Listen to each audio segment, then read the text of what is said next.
하나님 나라 시리즈 6번째 시간입니다. 오늘은 왜 하필 겨자씨 하나인가라는 제목으로 말씀 전합니다. 오늘 말씀을 전하기에 앞서 지난주 설교했던 가라지 비유에 대해 보충 설명을 하려고 합니다. 지난주 설교가 끝나고 한 분이 저에게 이런 질문을 하셨습니다.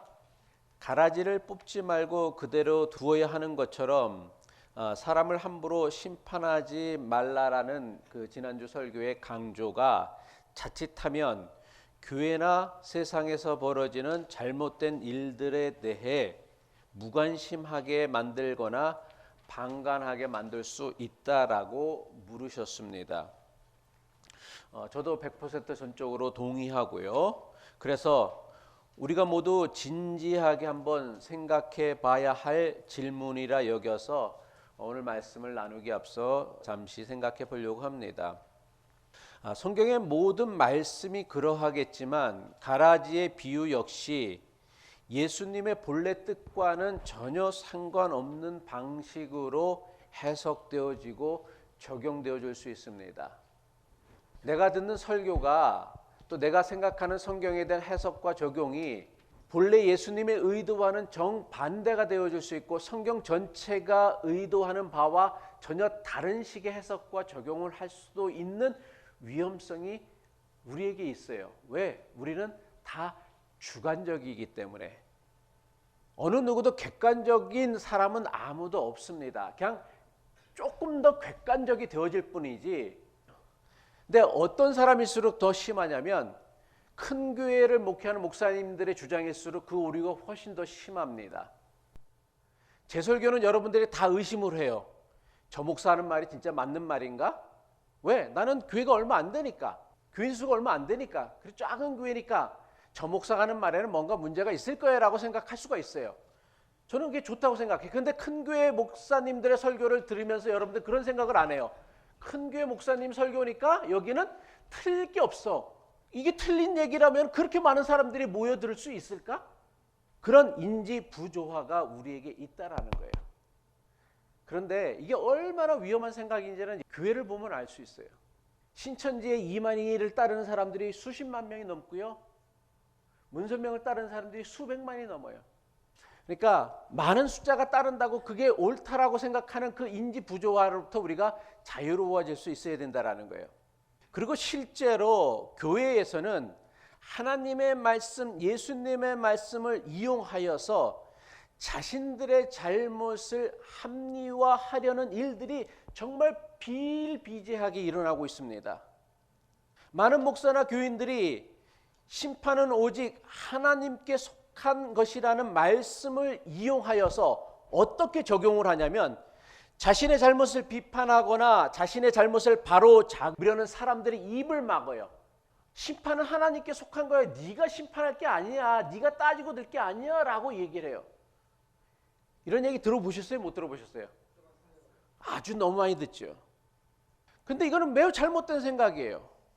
사람의 잘못, 교회의 잘못을 바로잡는 건 심판이 아니라 교회를 사랑하는 사람이라면 마땅히 해야 하는 사명이며 책임입니다. 심판이 뭔지 몰라요, 여러분들은요? 심판이 뭐가 심판이에요? 하나님 앞에서 우리가 심판을 받는다 할 때 그 심판이 뭐를 의미하는 거예요? 지옥에 던져지는 거란 말이에요. 아니 우리가 교회의 잘못을 잘못했다고 얘기할 때 그거를 너 지옥불에 가라고 하는 얘기예요? 너 죽어버리라고 하는 얘기예요? 아니요. 교회를 사랑하기에 그리고 그 교회가 더 잘되기 위해서 건강하기 위해서 하는 거란 말이에요. 그런데 너무나 많은 목사나 교회를 좀 다녔다고 하는 사람들이 뭐라고 얘기하냐면 성경 말씀을 지멋대로 적용을 해. 어디서 들은 건 있어 갖고서 심판은 하나님께 속한 거니까 넌 입 다물고 있으라는 거예요. 하나님이 다 심판하실 거야. 하나님이 심판은 언제 있어요?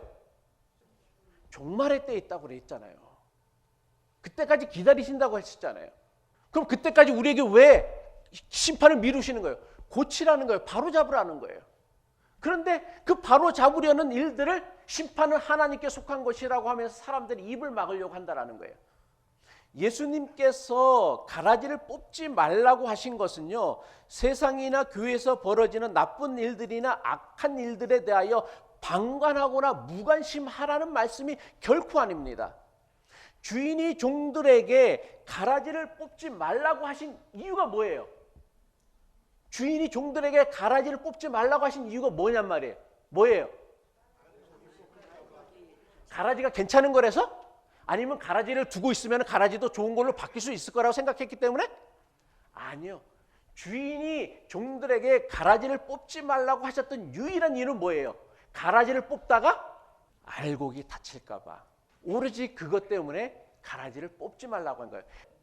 예수님의 비유는요, 나쁜 일이나 악한 일을 방관하고 무관심하라는 말씀이 절대로 아닙니다. 가라지를 뽑으려고 하다가 무고한 사람들이 다치는 것을 막기 위해 하신 말씀이에요. 실제로요, 예수님의 제자였던 가룟 유다는 열심당원이었어요. 열심당원이 뭐였냐면은 무장으로, 폭력으로 이스라엘의 독립을 추구했었던 사람들을 열심당원이라고 해요. 그래서 가룟 유다와 같은 열심당원들은요, 로마 제국을 가라지로 여겼어요. 그래서 로마 제국과 끊임없이 저항하며 그들에게 테러를 저질렀습니다. 그런데 열심당원들이 로마 제국을 유대 땅에서 쫓아내려고 끊임없이 무장 테러를 시도하였지만 그 결과는 늘 참담했습니다. 한 명의 로마인에게 테러를 가하면 로마 제국은 어떻게 갚았어요? 수십 명, 수백 명을 참살하는 것으로 보복했단 말이에요.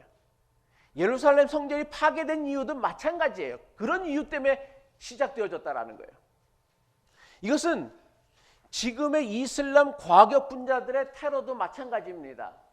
이들은 자기들은 수가 적고 힘이 약하니까 테러를 통하여서 거대한 악에 저항한다라는 명분을 내세웁니다. 저는 충분히 그럴 수 있다고 생각해요. 그러면 그 테러는 누구에게만 가해져야 되는 거예요? 나쁜 놈들, 그들이 정말 저항하려고 악의 세력에게 해야 되는데 그들이 저지른 테러로 인하여 악한 사람이 더 많이 죽었습니까? 아니면 선한 사람들이 더 많이 죽었습니까? 평범한 사람들이 더 많이 죽었어요. 평범한 사람들이 훨씬 더 많이 죽었다라는 거예요.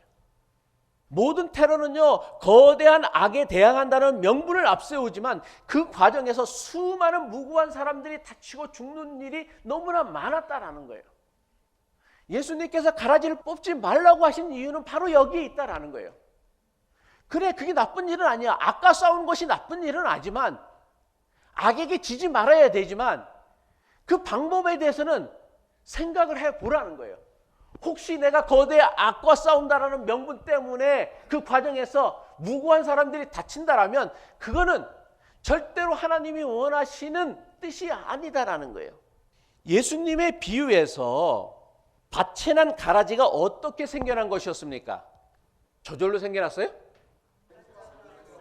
그렇지. 원수가 와서 뿌렸다고 했어요. 저절로 생겨난 게 아니란 말이에요. 그래서 당장 밭에 난 가라지를 뽑아낸다고 해서 문제가 해결될까요? 또 될 것 같이 생각을 하시나 봐요. 돼요, 안 돼요? 왜 안 돼요?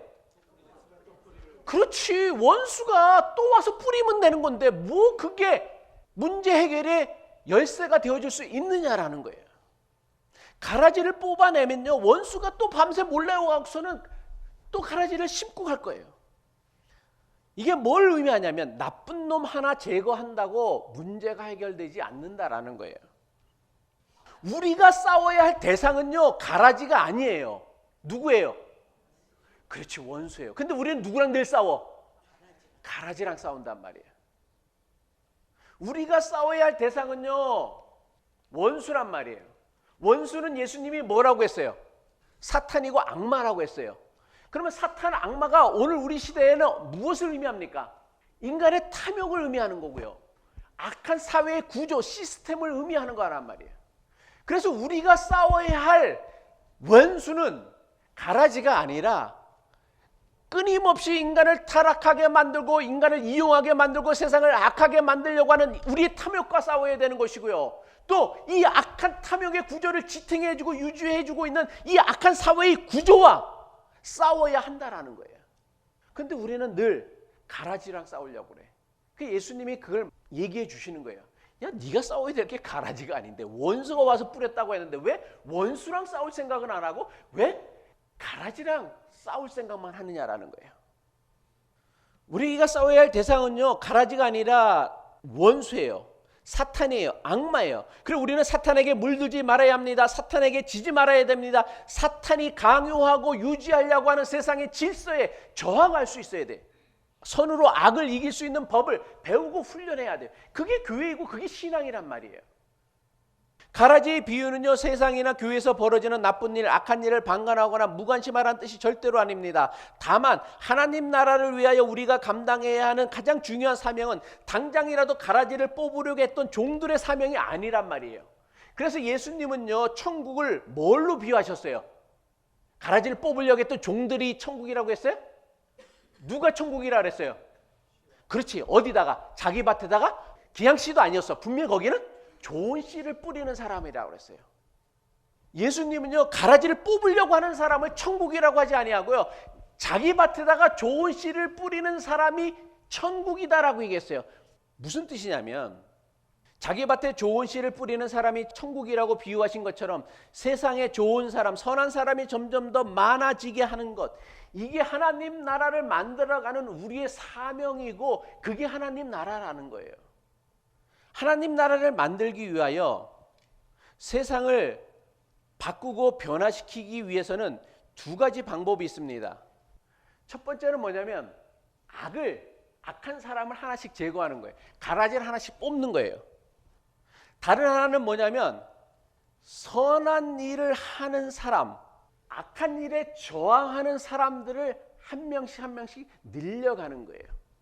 이게 세상을 바꾸는 두 가지 방법이란 말이에요.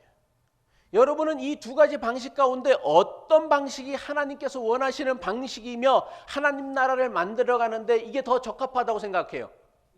그렇죠. 2번이에요. 세상은요, 어떤 식으로 세상을 바꿔가려고 해요? 세상을 지속하려고 해요. 악한 놈이라고 하는 사람들을 한 놈씩 붙잡아다가 감옥에 보내는 것으로, 제거하는 것으로 세상을 바꾸려고 합니다. 과연 이런 식으로 세상을 선하게 바꿀 수 있을까요? 그리고 이렇게 악한 사람 한 놈씩 잡아다가 제거하는 것이 과연 하나님 나라라고 할 수 있을까요? 아니요. 저는 절대로 이런 생각에 동의할 수 없습니다. 이런 식으로는 절대로 세상을 바꿀 수가 없어요. 우리가 잊지 말아야 할 사실은 뭐냐면 사람들이 모인 집단에는요, 꼭 한두 명씩의 또라이들이 존재해요. 여러분 군대를 가도요, 군대 가면은 고문관의 법칙이라고 있어요. 고문관이 어디 부대나 가도 다 한 명씩은 있어. 그래, 그놈 제대해버리면은 군대가 좀 괜찮아질 것 같은데 또 다른 놈이 그 역할을 하네? 교회도 마찬가지고 모든 집단도 마찬가지예요. 세상에 또라이들이 늘 있어요. 어디 집단이나 그 역할을 하는 이들이 있어. 그건 그들의 사명이에요, 사실은요. 그래서 그놈 없애버리고 그놈 쫓아내면은 문제가 해결될 것 같은데요, 아니요. 그놈 없애버리고 쫓아내면 다른 사람이 그 역할을 꼭 하더라고요. 희한하게. 교회에서도요, 말 막 하는 사람들이 꼭 있어요. 한두 명씩이요. 근데 그 사람 나가고 나면 교회는 조용할 것 같아요. 아니요. 이거를 뭐라고 하냐면 또라이 보존의 법칙이라고 하는 거예요. 또라이 보존의 법칙. 세상은요, 항상 대를 위하여 소가 희생해야 한다고 가르칩니다. 큰 일을 위해서는 작은 일은 무시해도 된다고 여깁니다. 다수를 위해서는 소수가 희생해야 한다라고 생각합니다. 하지만 이것은요, 철저히 세상의 방식이지 예수님의 방식이 아니에요. 하나님 나라의 방식도 아니에요. 교회는요, 세상이 하찮게 여기는 작은 일을 위해 세상이 크게 여기는 일을 포기할 수 있는 곳이 교회예요. 세상은요, 큰 일을 위해서 작은 일을 희생하잖아요. 그게 세상이에요. 근데 교회는 반대가 돼야 돼. 세상이 큰 일이다라고 하는 것을 포기하고 작은 일을 중요하게 여길 수 있어야 돼요. 그래야 교회와 세상의 밸런스를 맞아서 세상에서 버림받은 사람들이 교회에서 위로를 받을 수 있는 거 아니에요? 근데 교회가 자꾸만 세상을 닮아가고 있어. 세상을 따라가고 있어요. 교회는요, 세상이 대수롭지 않게 여기는 약자나 소수를 위하여 다수가 희생할 수 있는 곳, 유일한 집단이에요. 유일한 단체란 말이에요. 세상 어느 단체가 소수를 위하여 다수가 희생을 합니까? 그런 데는 없어요. 오직 교회만이 그렇게 할 수 있다라는 거예요. 오늘 설교하는 예수님의 비유는 겨자씨 비유로 알려진 말씀으로 아주 간단하고 짧은 비유의 말씀입니다. 어떤 사람이 자기 밭에다가 겨자씨 하나를 심었습니다. 그런데 이 씨가 자라더니 풀보다 더 커져서 나무가 되었습니다. 커다란 나무가 되자 많은 새가 찾아와서는 그 가지에 깃들었다라고 성경은 기록하고 있습니다. 이것이 오늘 우리가 읽었던 겨자씨 비유의 전부입니다. 지난주에도 말씀을 드렸지만 오늘 설교하는 겨자씨의 비유 역시 이 비유를 제대로 잘 이해하기 위해서는 좋은 질문을 가지고 비유를 읽어야 돼요. 질문이 잘못되어져 있으니까 늘 우리가 얻어내는 답이 엉뚱한 것이고 잘못된 것이란 말이에요. 겨자씨의 비유를 제대로 이해하기 위해서는 우리가 반드시 가져야 되는 질문이 있는데 그게 뭐예요? 그게 뭘까요? 왜 하필 겨자씨 하나인가예요. 이 질문을 가지고 비유를 읽으면 돼. 그러면 바른 대답을 찾아낼 수 있단 말이에요. 예수님께서는요, 많고 많은 씨들 가운데 속에 왜 하필이면 겨자씨 하나를 가지고 하나님 나라 천국을 비유하셨느냐라는 거예요. 그래서 제가 오늘 설교 제목도 좀 여러분들에게 힌트를 드리려고 왜 하필 겨자씨 하나인가라고 정한 거예요. 지난 2주에 걸쳐서 살펴보았던 예수님의 비유는 다 뭐와 관련되어진 비유였죠?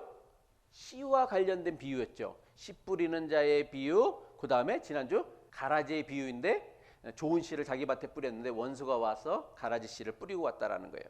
두 비유에서 나오는 씨는 구체적으로 어떤 나무나 어떤 식물의 씨라는 설명이 없었습니다. 그저 천국 복음과 하나님의 아들들을 의미하는 좋은 씨를 뿌렸다라는 거예요. 두 비유에서 뿌려졌던 씨는 다 좋은 씨, 그냥 좋은 씨였어요. 무슨 식물, 무슨 나무의 씨가 아니라 그냥 좋은 씨였다고 얘기했어요.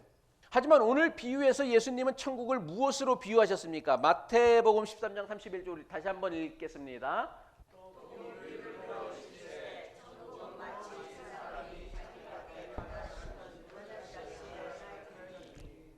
천국이 뭐와 같다고요? 사람이 자기 밭에 갖다 심은, 자기 밭도 중요해요. 자기 밭에 갖다 심은 겨자씨 한 알.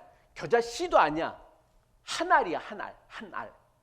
이것을 천국으로 예수님께서는 비유하셨습니다.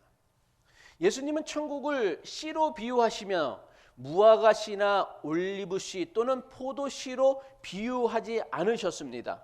예수님은 겨자씨를 특정하여 천국이라 비유하셨고요. 그리고 특별하게 그냥 겨자씨라고도 얘기하지 않고 겨자씨 중에 하나니라고 그 개수마저도 특정하여서 이게 천국이다라고 말씀하셨어요.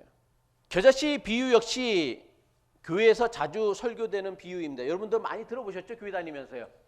여러분이 들었던 대부분의 설교가 어떠했습니까? 겨자씨 비유에 대한 설교 대부분은요, 아주 작은 씨를 심었는데 나중에 새들이 와서 앉을 수 있을 만큼 큰 나무가 되었다라고 해서 작은 것이 커졌다라는 것에 초점을 두고 설교를 합니다.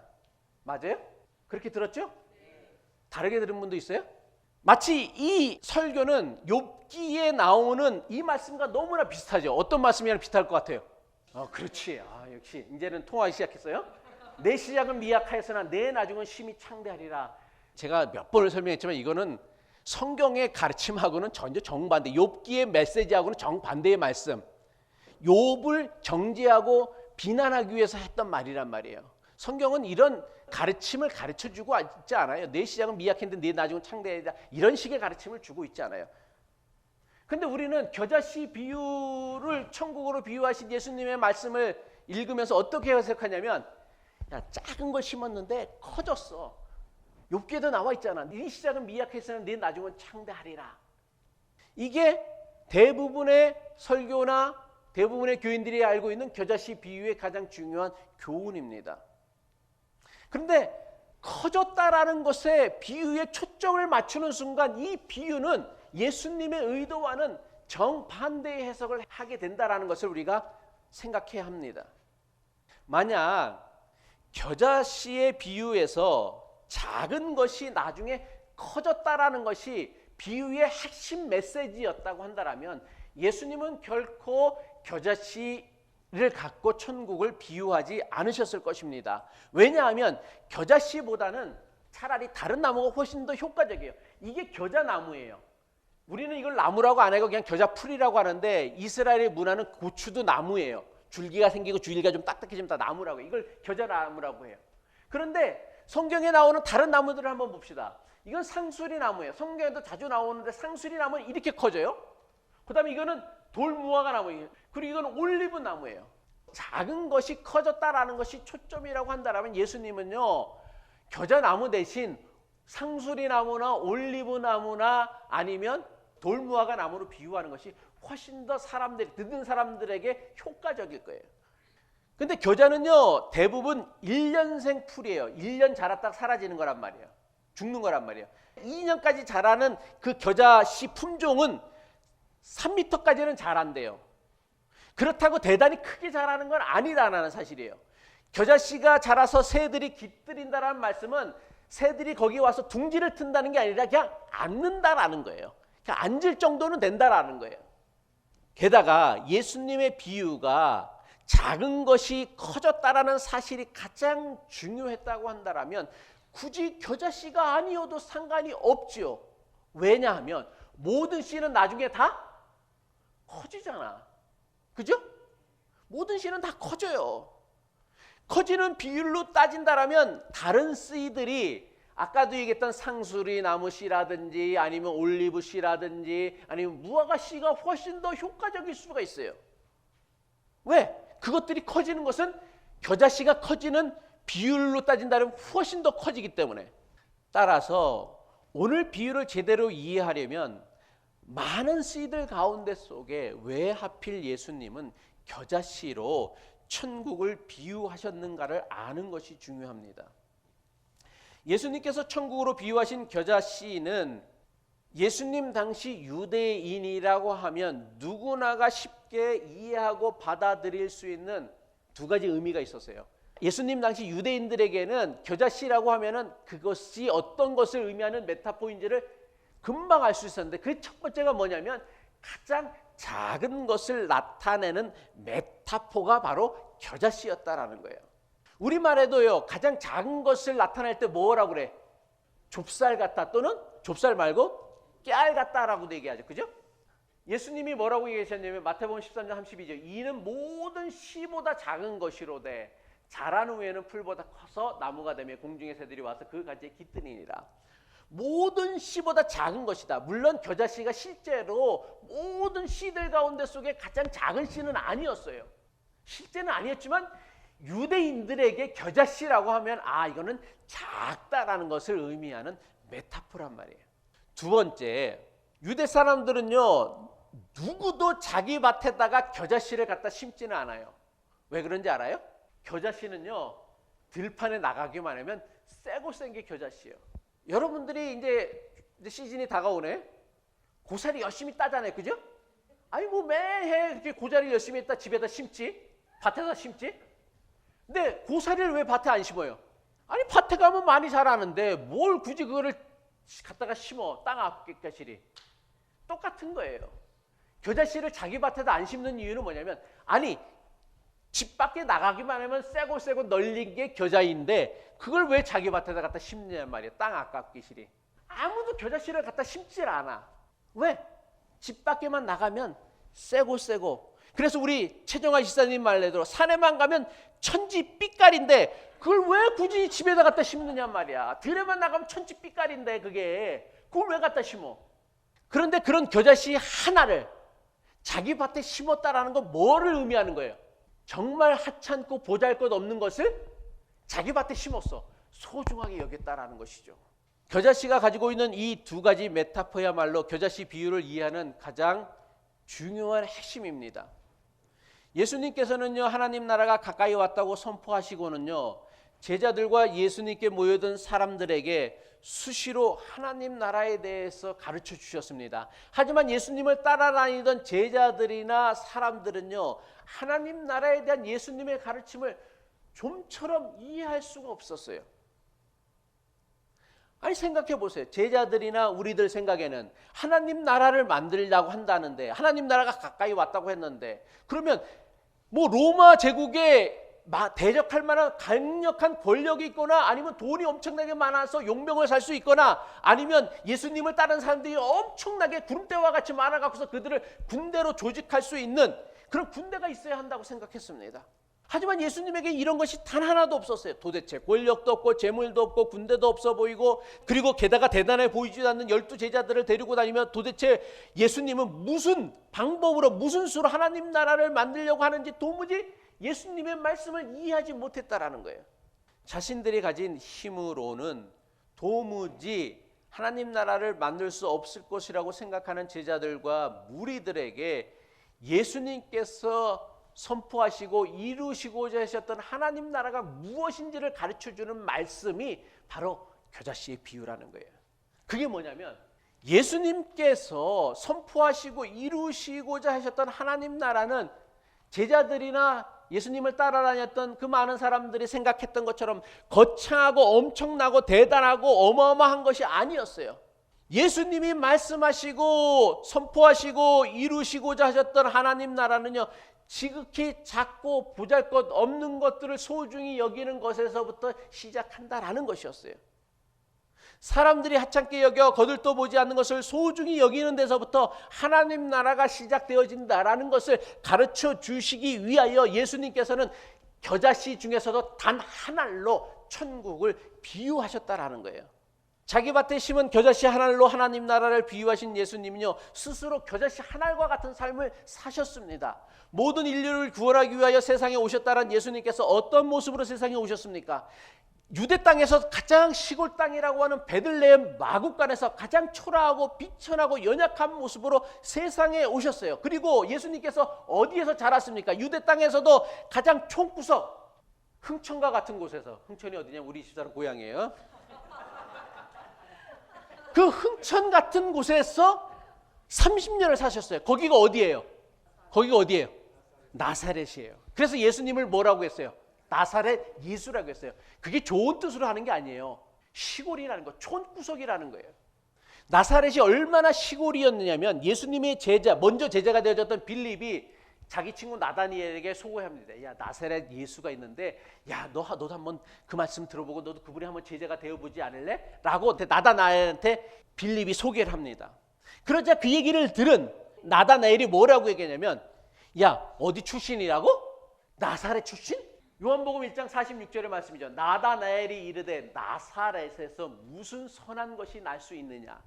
빌립이 이르되 와서 보라 하니라. 이게 무슨 뜻이에요? 우리말로 하면 개천에서, 야, 그런 시골 구석에서 무슨 용이 태어날 수가 있어? 무슨 구세주가 나와? 야, 구세주는 최소한 이스라엘의 정치, 경제, 문화의 중심이신 예루살렘에서 나와야 되는 거 아니야? 아니, 세상을 구원할 지도자라고 한다면은 저 강남에서 나와야 되는 거 아니야? 뭐 그런 얘기랑 똑같은 거예요.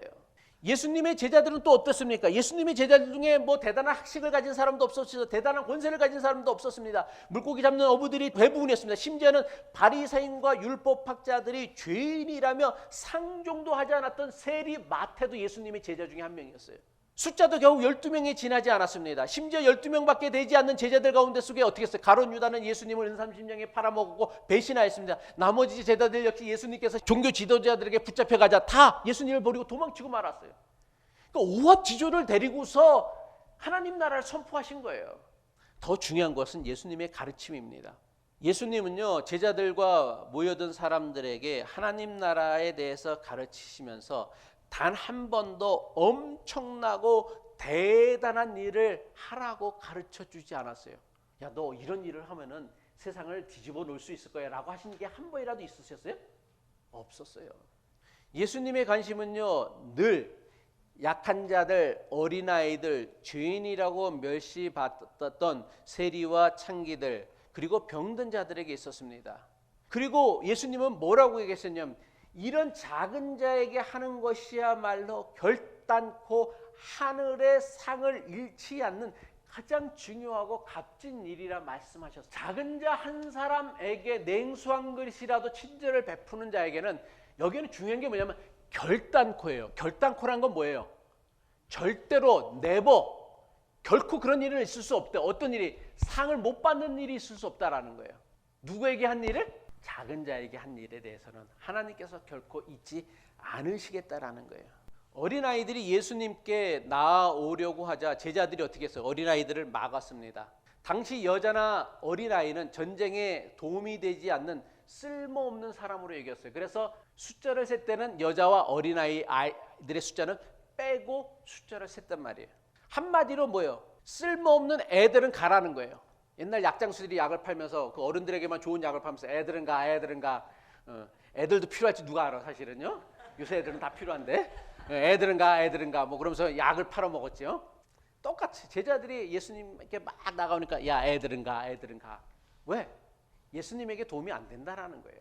그러자 예수님께서 그 모습을 보시고는 아주 충격적인 선언을 하십니다. 그게 뭐냐면 마태복음 18장 3절이죠. 이르시되 진실로 너희에게 이르노니 너희가 돌이켜 어린아이들과 같이 되지 아니하면 여기도 또 뭐 결단코 천국에 들어가지 못하리라. 어린아이와 같지 않으면 천국에 결단코 들어가지 못한다는 거예요. 이거는 뭐냐면 예외가 없다라는 거예요. 결단코가 들어갔다라는 거는. 결단코가 안 들어갔으면 뭐 다른 예외도 우리가 찾아볼 여지는 있는데 결단코는 여기에는 예외가 없어요. 예외가. 그런데 여기서 어린아이가 뭘 의미하는 거예요? 뭐를 나타내는 메타포란 말이에요? 순진무구한 거? 착한 거? 아니요. 작은 자예요. 연약한 자. 세상이 쓸모없다고 여기는 사람들을 의미하는 거란 말이에요. 그리고 그런 어린아이와 같이 되어지는 것, 스스로 자기를 강자로 여기지 아니하고 하나님 앞에서 죄인이라 여기고 스스로 자기가 겸손하여 가진 낮은 자의 사이의 모습으로 서려고 할 때, 약한 자의 모습으로 서려고 할 때, 살아가려고 할 때 주님께서 그런 사람이 천국에 들어가신다 말씀하신 거예요. 작은 자, 약한 자, 가난한 자, 다수에 속하지 못하는 소수자를 무시하고 멸시하는 것은요, 모든 시대와 모든 문화에서 공통적으로 발견할 수 있는 세상의 모습이에요. 이건 뭐 교회도 크게 다르지 않으리라 생각합니다. 하지만 예수님께서는 뭐라고 말씀하셨어요? 아무리 작은 자 하나라도 함부로 여기지 말고 업신여기지 말라고 하십니다. 왜? 마태복음 18장 10절의 말씀이죠. 삼가 이 작은 자 중에 하나도 업신여기지 말라. 너희에게 말하노니 그들의 천사들이 하늘에 계신 내 아버지의 얼굴을 항상 배웁느니라. 우리는 작은 자라고 해서 대수롭지 않게 생각하고 무시하고 함부로 대하는데 그들을 지키는 천사들이 날마다 누구를 뵌다고 그랬어요? 하나님을 뵙는데. 그러니까 그 작은 자를 무시하는 건 누구를 무시하는 거예요?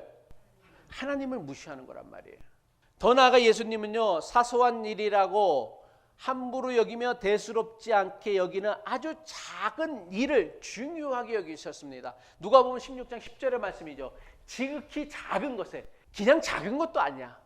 지극히 작은 것에 충성된 자는 큰 것에도 충성되고 지극히 작은 것에 불의한 자는 큰 것에도 불의하니라. 예수님께서 말씀해 주셨어요. 우리는 지극히 작은 일, 별것 아니고 대수롭지 아니한 일을 여기면 함부로 여기고 막 여기잖아요. 그까짓 게 뭐 대수야. 너무 쉽게 얘기하잖아요. 그까짓 게 뭐 대수야. 근데 예수님은 그렇게 가르쳐 주지 않았어요. 사람들이 사소하게 여기고 대수롭지 않게 여기는 그 작은 일에 충성하고 최선을 다하는 것이야말로 하나님 나라를 위한 삶이라는 거예요. 왜? 세상은 지극히 작은 일에게 관심을 안 둬요. 신경을 안 쓴단 말이야. 그죠? 그러니까 거기는 무슨 나라인 거예요? 세상 나라인 거지. 근데 하나님 나라는 왜 하나님 나라냐? 세상 나라들이 지극히 작은 것이라 함부로 여기고 무시하고 신경 안 쓰는 것을 소중히 여긴단 말이에요. 가치 있게 여긴단 말이에요. 중요하게 여긴단 말이에요. 그러니까 거기가 어디예요? 거기가 하나님 나라라는 거예요. 예수님은요, 작은 사람, 약한 사람, 무시당하는 사람, 소수자들을 소중히 여기셨으며 작은 일에 충성하고 작은 일에 정의로운 사람을 소중하게 여기셨습니다. 이것이 하나님 나라에 대한 예수님의 가르침이란 말이에요. 이것이 하나님 나라를 이루어 가시는 예수님의 방법이시란 말이에요. 하지만 사람들은 이런 예수님의 가르침을요, 별것 아닌 것으로 하찮게 여겼습니다. 우리도 마찬가지예요. 예수님을 말로는 믿는다고 하고 예수님을 믿으며 교회를 다닌다고 하지만 여러분들이 언제 한번 사소한 일을 중요시 여겼고 사소하게 여기는 사람들을 중요하게 여긴 적이 있었느냐라는 거예요. 그럼 우리는 뭐예요? 예수님의 말씀도 믿지 않으면서 우리는 말로만 예수님을 믿는다고 하는 거예요. 그리고 우리는 뭐예요? 그 예수님의 가르침을 대수롭게 여기는 것을 지나가서 그런 것으로는 도저히 하나님 나라를 우리도 만들 수 없다라고 제자들과 같이 사람들과 같이 똑같이 생각한단 말이에요. 그까짓 것 갖고서 뭘 세상을 어떻게 바꿔요? 라고 생각하죠. 예나 지금이나 조금 더 달라지지 않았습니다. 사람들은 여전히 작은 것을 무시합니다. 작은 것을 시시하게 생각합니다. 작은 것을 무시하고 큰 것만 중시하는 생각은 교회와 우리의 신앙에서도 그대로 나타나고 있어요. 너무나 많은 교회가요, 주일 낮 예배를 뭐라고 하는지 알아요? 대예배라고 해요. 나는 참 예배에 대예배가 있고 소예배는 또 어떤 게 소예배인 거야? 적게 모이면 소예배인 거야? 그럼 많이 모인 사람들이 대예배인 거야? 혹시라도 우리 교회를 떠나서 다른 교회를 갈 때 주일 낮 예배를 대예배라고 하는 교회는 절대로 가지 마세요. 거기는 좀 이상한 데야. 교회 이름도요, 한국에 제일 많은 교회 이름이 뭔지 알아요? 중앙교회하고 제일교회예요.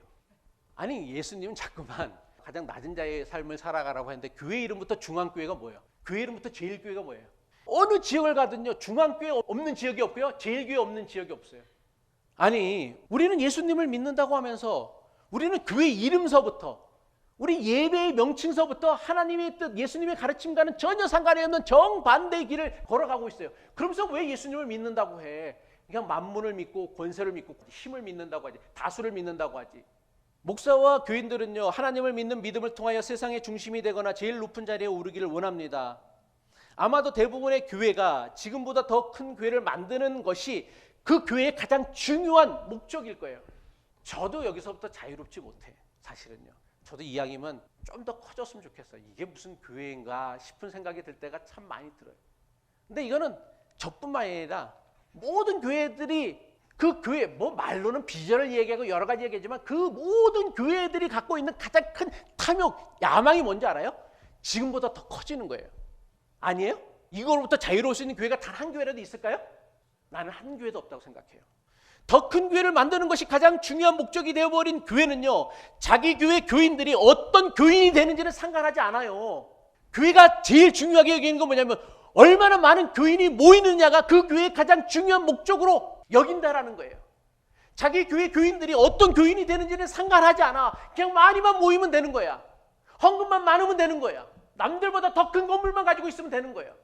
대형교회를 목회하는 목사나 교인들이 레파토리처럼 하는 말이 있어요. 그게 뭔지 알아요? 이게 한국에서 제일 큰 교회인데 이 교회를 지으면서, 이 교회를 짓는 목사님이 뭐를 얘기했냐면, 교인들을 어떻게 설득했냐면 큰 교회가 되어야 큰 일을 할 수 있대. 들어보셔서 안 들어보셨어요? 이런 얘기 들어봤죠? 너무 많이 듣는 이야기예요. 큰 교회가 되어야만 하나님께서 기뻐하시는 더 큰 일을 할 수 있다고 얘기해요. 그래서 이미 대형 교회인데도 더 큰 교회를 만드는 일에 교회의 모든 에너지, 모든 자원을 다 거기다 쏟아부어요. 그래서 더 큰 교회를 만들어 가고 있어요. 세상만 부익부 빈익빈 되는 게 아니라 교회도요, 큰 교회는 점점 커지고 작은 교회는 좀 시스템과 재정이나 여러 가지 건물이나 그런 것들이 부족이라 점점 작아지고 있어요. 그리고 사람들은요, 뻔때 나는 저런 교회가 다니고 싶지 이런 교회 다니고 싶겠어요? 왜냐면 우린 그나마 그래도 모양은 그럴듯해, 괜찮아. 그리고 저런 교회 다니면 마치 내가 성공한 사람 같은 그런 기분을 느끼잖아요. 내가 뭐 대단한 사람인 것 같이 느끼잖아요. 바로 그 생각을 느낄 때 우리는 하나님부터 가장 멀어졌다라는 생각을 해야 되는데 그 생각을 못해. 종교뽕을 맞아갖고서. 여기에 예수님께서 말씀하신 천국이 있을까요? 저는 없다고 생각해요. 교회를 이용하고 하나님을 이용하고 숫자를 이용하여 자신들의 더 많은 기득권을 지키고 이익을 얻으려는 목사와 교인들의 욕심만 있지 여기에 무슨 천국이 있어요? 이게 무슨 천국이야? 근데 우리는 천국을 항상 그렇게 생각하잖아요. 크고 화려하고 웅장하고 보석이 넘치는 걸. 그러니까 저기가 천국 같지 사실은요.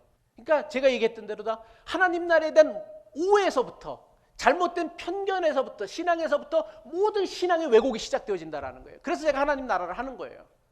아니 생각해 봅시다. 세상 사람들이 큰 일, 작은 일을 따지는 것은 뭐 그럴 수 있어요. 세상이니까. 하지만 예수님을 믿는다고 하는 교회가, 겨자씨의 한 알로 천국을 비유하셨다라는 그 예수님을 믿는다고 하는 교회가 큰 일 따지고 작은 일 따지며 큰 일 하기 위해서는 큰 교회가 돼야 한다라는 것이 과연 그게 교회냔 말이야. 그게 예수님과 무슨 상관이 있는 교회예요, 그게 도대체. 이거는요, 예수님의 가르침을 정면으로 부정하는 거예요. 예수님을 믿는다고 하면서, 예수님을 앞세우면서. 그리고 한번 생각해 봅시다. 여러분은 하나님이 어떤 하나님이라 생각하세요? 미국을 만드신 하나님이라 생각하세요? 기독교인들만 만드신 하나님이라 생각하세요? 아니, 여러분이 믿는 하나님은 어떤 하나님이셔요? 지구만 만드셨어요? 태양을 안 만드셨어요? 어디까지가 여러분이 믿는 하나님의 솔직한 고백이냔 말이에요. 태양계만 만드셨어요, 하나님? 여러분은 그럴지 모르겠지만 제가 믿는 하나님은, 그리고 제가 성경을 통해서 깨달은 하나님은 우주 만물을 지으신 하나님이셔요. 그런데 우주 만물을 지으신 하나님, 그리고 영원하신 하나님이에요. 수천 년, 수억 년 전에도 계셨고 앞으로 수천 년, 수억 년이 지나가도 여전히 영원하실 그 하나님을 우리가 믿는다란 말이에요. 그런 하나님에게 과연 큰 일이 뭘까요? 하나님이 기뻐하시는 큰 일이 도대체 뭘 것 같아요, 여러분은요? 어떤 게 큰 일인 것 같아요? 사람이 생각하는 큰 일, 대단한 일이 하나님에게도 정말 큰 일일까요? 엄청나게 대단한 일일까요? 우리는 이거 엄청나게 큰 일이라 생각하죠. 이게 2천억인가 3천억이 들었대. 2천억인가 3천억을 들여서 하나님을 예배하는 그 건물을 지었으니까 하나님이 와, 너 정말 대단하구나, 그렇게 여기실까요, 하나님이? 그렇게 믿죠, 여러분은요? 우리는 그렇게 믿고 있단 말이야. 지금으로부터 30년 전에 보이저 1호라는 인공위성이 우주에서 지구를 찍었고, 지구로 나사로, 미 항공국 나사로다 사진을 전송했어요. 이 보이저 1호와 2호를 발사를 했는데, 보이저 1호와 2호는 1977년에 발사한 거예요. 근데 이게 13년을 날아가서 1990년도에 비로소 태양계 끝이 명왕성에 이르러 갖고서 지구를 찍어 갖고서 사진을 보내왔어요. 근데 이 사진을 찍자고 한 사람이 누구냐면 칼 세이건이라는 천문학자, 나사에서 일하는 천문학자예요. 우리 보이저 1호가 이제 태양계 바깥을 벗어나가고 있잖아요. 이 보이저 1호를 잠깐만 정반대로 돌려서 우리 태양계의 모습을 한번 정면으로 한번 찍어보자라고 얘기했어요. 근데 나사에 있는 천문학자들이 다 반대를 했어, 과학자들이. 혹시 그거 돌렸다가 태양빛 때문에, 강력한 태양빛을 찍다가 태양빛 때문에 렌즈가 망가지거나, 아니면 방향을 돌렸다가 다시 제대로 돌리지 못하지만 저게 수천억이 들렸어. 저게 별거 아닌 것 같아 보이지만 수천억이 드는 예산이란 말이에요. 그걸 망쳐버릴 수 있지 않냐. 그래서 반대했다가 이게 결국은 태양계의 끝을 마지막 다 지나가는 명왕성쯤에 이르자 칼 세건이 그때까지 강력하게 주장한 거예요. 우리 돌려서 한번 지구 한번 찍읍시다. 그래서 찍게 되어진 사진이에요. 이게 지구의 모습을 찍은 사진이에요. 여러분, 이 사진에서 지구가 혹시 보여요? 네? 지구가 어디냐면 여기 보이시죠? 여기 보이시죠? 여기 보이시죠? 아주 뭐 같아요? 예? 겨자씨 하나 많지. 내가 이 얘기 하려고 이걸 했겠지. 내가 왜 이 얘기를 했겠어. 겨자씨 하나 많아요. 어떻게 보면 겨자씨보다, 아까 본 겨자씨보다 더 작죠. 보이저 1호가 찍어서 보낸 사진을 본 칼 세이건 박사는요, 이 희미하고 작게 보이는 지구를 뭐라고 명명했냐면 창백한 푸른 점이라고 했어요. 영어로 페일 블루 닷이라고 불렀어요. 그리고 그 지구의 사진을 본 소감을 후대에 남겼어요. 이 사람이 칼 세이건이고요. 그가 책을 쓰면서 보이저 1호가 지구로부터 60억 킬로미터 떨어진 거리래요. 그러니까 지구를 떠나서 13년을 날아간 다음에 지구를 찍은 거예요. 그가 이 책에서 어떤 소감을 남겼냐면, 지구는 우주라는 광막한 공간 속의 작디 작은 무대다. 승리와 영광이란 이름 아래 이 작은 점 속에 한 조각을 차지하기 위해 수많은 장군과 황제들이 흘렸던 피의 강을 생각해보라. 이 작은 점 한 구석에 살던 사람들이 다른 구석에 살던 사람들에게 보여주었던 그 잔혹함을 생각해보라. 얼마나 자주 서로를 오해했는지, 얼마나 기를 쓰고 서로를 죽이려 했는지, 얼마나 사무치게 서로를 증오했는지를 한번 생각해보라. 우리가 사는 이 행성은 거대한 우주의 어둠에 둘러싸인 한 점 외로운 티끌뿐이다. 우리의 작은 사계를 찍은 이 사진보다 인간의 오만함을 더 잘 드러내주는 것은 없을 것이다. 이 창백한 푸른 점보다 우리가 아는 유일한 터전을 소중하게 다루고 서로를 따뜻하게 대해야 한다는 자각을 절실히 보여주는 것이 달리 또 있을까? 하나님이 보시기에 지구라는 행성은요, 저렇게 보일까요? 내가 보기엔 저보다 더 작아 보여요. 이 태양계, 이 우주 가운데 속에 지구는요, 티끌과 같아, 티끌과 같아. 근데 그 티끌과 같은 지구, 그 중에서도 사람을 사랑하셔서 그의 아들, 독생자 아들 예수 그리스도를 이 땅에 보내주셨단 말이에요. 사람이 대단하기 때문이 아니에요. 위대하기 때문이 아니에요. 엄청나기 때문에 그들이 나의 영광을 대단히 높여줄 것이라고 생각했기 때문이 아니에요. 이거 있어도 그만 없어도 그만이에요. 하나님께는요. 우주 만물을 지신 하나님께 이 지구에 있으나 없으나 뭔 상관이야. 티끌과 같은 것인데 티끌 하나 없어지는 거란 말이에요. 근데 그 사람들을 위하여 이 티끌과 같은 지구에 하나님이 사람의 모습으로 오셨다라는 게 우리의 신앙 고백이란 말이에요. 그런 분을 믿는 게 우리의 믿음이란 말이에요. 그런데 우리가 하찮다고요? 대수롭지 않다고요? 무시하고 함부로 여겨요? 다수를 위해서는 소수가 희생해야 된다고요? 이 우주를 위해서는 지구는 없어져도 그만이야. 근데 하나님 그렇게 여기시지 않으셨단 말이에요. 그렇게 생각하지 않으셨단 말이에요. 이게 우리가 믿는 믿음이고 이게 우리가 믿는 하나님이란 말이에요. 그런 하나님을 믿으면서 우리는 왜 하나님이 가르친 거는 정반대로 살아가고 있고 정반대 신앙을 생활을 하느냐 말이에요. 세상은요, 심지어 교회조차도 겨자씨 하나를 작은 것이라 무시합니다. 겨자를 너무나 흔하게 볼 수 있는 것이라 하찮게 여깁니다. 대신에 세상과 교회는 대단하고 엄청나고 크리고 화려한 것을 좋아합니다. 사람들이 왜 이런 것들을 좋아할까요? 이런 것들은 누구나 쉽게 가질 수 없는 것이기 때문이죠. 하지만 예수님의 가르침에 의하면 이런 곳에서는 천국이 없어요. 하나님 나라가 없단 말이야. 다만 이런 곳에 있는 것은 오로지 인간의 탐욕이란 말이에요. 하나님을 믿는, 예수 그리스도를 믿는 우리가 추구해야 하는 가치는요, 큰 일도 아니고 최고나 최대도 아니고요, 메인스트림이 되는 게 아니에요. 하나님을 믿는 우리 성도가 추구해야 하는 유일한 가치가 있다면 뭐예요? 영원이에요. 그래서 우리가 믿는 하나님은 뭐예요? 영원하신 하나님이신 거예요. 왜 우리는 영원하신 하나님을 믿느냐? 우리가 추구해야 하는 최고의 가치가 최고나 최대나 큰일이나 메인스트림이 아니라 영원이기 때문이에요. 영원을 추구하는 것이야말로 영원하신 하나님을 믿는 유일한 믿음이라는 거예요. 아무리 대단하고 아무리 엄청난 일이고 아무리 최고였고 아무리 최대였다고 해도 영원하지 않은 것은요, 결국 아무것도 아닌 것이 되어지고 말아요. 예수님이 우리에게 주시는 구원은요, 영원한 삶을 약속하시는 것이지 세상에서 최고가 되는 것, 최대가 되는 것이 아니다라는 거예요. 근데 우리는요, 복음을 변질시켰어. 예수를 믿으면 최고가 되고 최대가 되고 높은 자리에 오른다라고, 부자가 된다라고 복음을 변질시켰어. 아니요, 예수님이 어디 그런 말씀을 하셨어요. 구원은요, 영원한 삶을 약속하시는 것이지 최고가 되고 최대가 되는 것을 약속하는 게 아니다라는 거예요. 말씀을 마칩니다. 하나님은 항상 강한 자가 아니라 약한 자를 사용하셨습니다. 하나님은 당시 최고의 제국이었던 이집트 대신 이집트의 노예였던 히브리인들을 통하여서 하나님 나라를 만드셨어요. 강한 게 최고가 되어지는 게 하나님의 뜻이었다고 한다면 왜 이집트의 노예였던 히브리 노예들을 가지고 하나님 나라를 만드시겠어요? 그냥 이집트를 통째로 먹으셔서 이집트를 하나님 나라로 삼아버렸겠지. 예수님은 세상이 하찮게 여겼던 갈릴리 어부들과 세리들을 제자로 삼으시고 그들에게 하나님 나라를 가르치셨고 그들을 통하여 하나님 나라의 복음을 전하게 하셨다라는 사실입니다. 천국은요, 대단하고 엄청난 것을 잊지 않아요. 세상이 하찮게 여기고 무시하는 작은 한 사람을 소중히 여기는 것에서부터 시작합니다. 큰 일을 한다고 하나님 나라가 이루어지는 게 아니에요. 대단한 일을 한다고 그게 하나님 나라가 이루어지는 게 아니에요. 오히려 아무도 하지 아니하는 시시해 보이고 작은 일에 충성하고 작은 일에 최선을 다하는 것에부터 시작되어진다라는 거예요.